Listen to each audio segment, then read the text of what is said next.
The number one reason people start a business is freedom. The freedom to make an impact, the freedom to make more money, and to control their time. But when they're 2 years in working 16-hour days, you know what you don't have? Freedom. Because your business cannot run without you. And I've worked with so many business owners who face this exact problem and don't know what to do next. So these are the 5 steps you need to do in order to build or exit a business that successfully runs without you. Step 1, and this is the one no one wants to say out loud. You have to admit that your business has a problem. You see, most founders build something impressive, but then they become the thing that the business can't function without. The Exit Planning Institute found that 80% of businesses listed for sale never sell because the business is too dependent on the owner. You might be thinking, oh, that's not me, but let's look at some examples of daily operations. You're the one who knows the passwords. You're the one who the big clients want to speak to. You're the one approving every hire, reviewing every proposal, signing off on decisions nobody else feels confident making on their own. If you're doing even some of those things every day,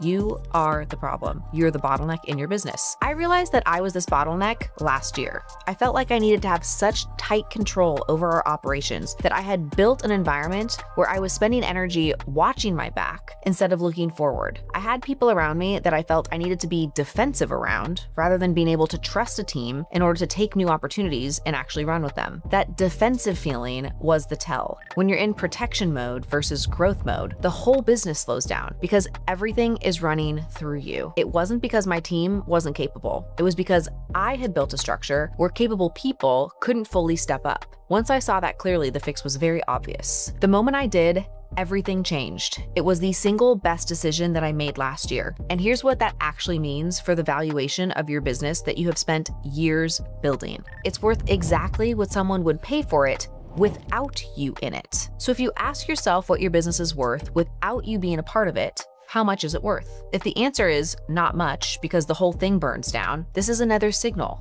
that you have a you problem. And we see this problem across so many businesses, large and small. Steve Jobs was fired from Apple in 1985, and the company ran for over a decade without him. Not brilliantly, but it functioned. When he returned in 1997, he didn't come back to be in every room like he was before. He built up a leadership team that could execute independently from him. And then Apple became the most valuable company in the world because Steve Jobs spent his time after he returned to build a company that could carry out the vision without requiring him to physically be present for every decision. An article from Biz Buy Sell shared that high owner dependency can negatively impact a successful business value, and that prospective buyers or investors perceive higher owner dependency as a risk factor, which absolutely lowers the business's attractiveness and marketability. Think about it from the buyer's standpoint. If they're buying your business and you get a check and you get to walk away, but it's still dependent upon you, your business is not that valuable. So how do you implement infrastructure? The instinct most founders have is to work harder and longer, but that's exactly backwards. If your business can't survive a week without you, the answer isn't to never take a week off. The answer is to find what breaks when you're not there and to fix it. The thing that you get nervous about or anxious about if you were to walk away from your business and take a vacation, those are the things that are broken. And you have to understand that you won't scale past your own capacity. The ceiling on your business is literally the ceiling on what you personally can manage, can decide, and can produce. So if the business can run without you, then there's no ceiling because you can always hire more people. For each of the items that are dependent upon you, ask yourself these 3 things. Is this a documentation problem where no one knows how it works? Is this a trust problem where you haven't let anyone else own it? Or is it a people problem where you don't actually have the right person in place? Diagnosis tells you exactly what to fix first. Step 2, build your exit strategy on day 1. Most founders treat exit planning as if it's something to figure out years down the road when they're already tired or ready for something new. That is completely backwards. An exit strategy isn't about selling. It's about building the business from the start so that it actually can be sold. I watched this in practice when my husband sold his business for $150 million. He built Odyssey Group from nothing. There was no outside capital. And what most people don't understand about a successful exit at that level is the exit was planned from the start. The systems, the financials, the leadership team, the client relationships, all of it was deliberately transferable. So when we started building our business, that's the standard that we held with every decision. Every system installed, every hire made, every process in place, it was built around one question: would this still work if we weren't in the business? And you'll see this deliberate decision more and more when you analyze bigger businesses. Warren Buffett famously looks for business that could be run by a ham sandwich. What that means is that the value lives in the system, in the brand, in the market positioning, not in any one person's daily calendar. The businesses Berkshire Hathaway buys are the ones where the operator made themselves replaceable. The average business owner spends 25 years or more building their company. For most, it represents 80 to 90% of their net worth, and the vast majority will get far less than it's worth because they never built it to be transferable. But the exit isn't a one-day event. You don't just wake up one day and decide to sell your business. It's a 10-year infrastructure project that starts now. Step 3, get every process out of your head. Most founders are carrying 10 to 20 critical processes in their memory alone. How to onboard a client, how to price a deal, how to handle a complaint. If you get sick or take a vacation or have a rough month, those processes break the entire system, and your team sits around waiting for you to come back because they were never actually taught how it works. One of the processes I had to get out of my head was teaching my team how to run recurring meetings. You see, recurring meetings are different than one-off meetings. Recurring meetings create structure for a team: how you start the day, how you end the day, how your team members get on the same page with each other, how they get in contact with you, how they brainstorm different ideas or work collaboratively. These are recurring meetings that should be part of your team's workflow. But my team was struggling because they were in so many one-off meetings and felt like they were firefighting because I had never taught them how they create this team meeting structure. But when they first told me that they were overwhelmed, my instinct was to tell them, you need to get better at meetings. But that is about as useful as telling somebody to be smarter.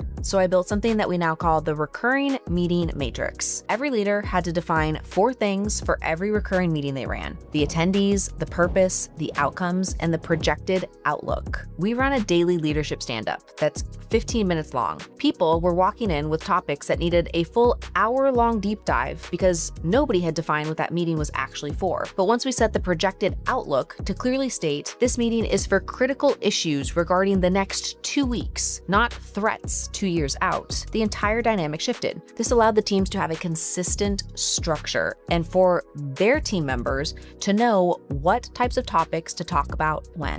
This is the difference between giving people a rule and giving people a system. Ray Dalio, the man who built the world's largest hedge fund, implemented this obsessively because he knew the importance of keeping the knowledge in the system. An unchecked thought amongst founders is that keeping knowledge in their heads makes them essential. But Dalio made himself less essential on purpose and built a $120 billion fund in the process. Because the most common reason that founders avoid documentation is that they think it means a 40-page long SOP that nobody will ever actually open. That is not what this is. The enemy of documentation is not complexity. It's the belief that it has to be perfect before it's useful. So here's how to implement this. Start with screen recording. Record yourself doing everything. All of the things that make you great at what you do it while you are narrating yourself doing it. Then you save it somewhere that the team can find it, and that becomes your SOP. It didn't take an additional step because you already were doing the work. Now you just have a log of exactly how you did it. Step 4, use short absences to stress test the business. When you're running your business every day and finally take a vacation, every problem that surfaces when you're absent was actually always there. You were just masking it by being available to fix it around the clock. So when you step away, what breaks is what depends on you. And this has been my reality over the last 2 quarters. I've been less involved in day-to-day operations because I'm working on longer-term strategic work. And at first, stepping back felt genuinely uncomfortable. I had spent years being the person in the room for every decision at every leadership team meeting, making sure every agenda item was reviewed and every metric was top of mind. And I was certain that something could slip up. But the opposite is actually what happened. We had our best quarter in the history of the company. Now, this is a strange experience, but it's the whole point. The systems have to work. The team has to work. The people that I've spent years working alongside stepped up, and they just needed me to get out of the way. A 2022 article from Forbes shared 20 reasons why it's important for founders and CEOs to take a vacation. And one of these reasons was that stepping away exposes gaps. It shows you who you can trust, and it reveals what might work differently or better. But stepping away from the business and being able to look at my role from an outside perspective helps me make the business better. So how do you implement this vacation policy correctly? Put a 5-day absence on the calendar in the next 90 days. Give your team explicit authority to make decisions while you're out. Step 5, hire people who make decisions without you. When you are solely required to make or approve every decision, there is a pattern that you might start to see. A line of people outside your office rather than a team sitting at their desks working. A list of phone calls that you have to make on your way home from work because your team members need you to answer their questions. A string of Slack messages, text messages, and emails, all asking for your review and approval on quote-unquote important items. What most business owners struggle with is that there is a real difference between hiring someone to execute tasks and hiring someone to own outcomes. Task executors need you to tell them what to do next. Outcome owners figure it out and bring you a solution, not the problem. The transition from founder-led to system-led requires the second type of person. I used to have a guy who worked for me that would ask my permission for everything. When he started, he came to me non-stop. Permission to make a call, approval on decisions he was completely capable of making on his own. Today, he's leading one of our fastest growing departments, but he didn't get there by accident. He was put into growth and development roles over and over, and I had the most direct conversations with him along the way. The honest ones, where I said things like, "You can do this. Stop asking me." This transformation didn't happen because I stepped back. It happened because I made it a deliberate choice to have him step up. Even when he was incredibly uncomfortable, watching him transform has been one of the most rewarding parts of building this company. Jeff Bezos built Amazon around a principle he called disagree and commit. If a leader on his team makes a case and Bezos disagrees with the direction, he doesn't overrule them. He says, "I disagree, but I commit to supporting your decision." That philosophy only works if you're genuinely willing to let people make calls you wouldn't have made yourself.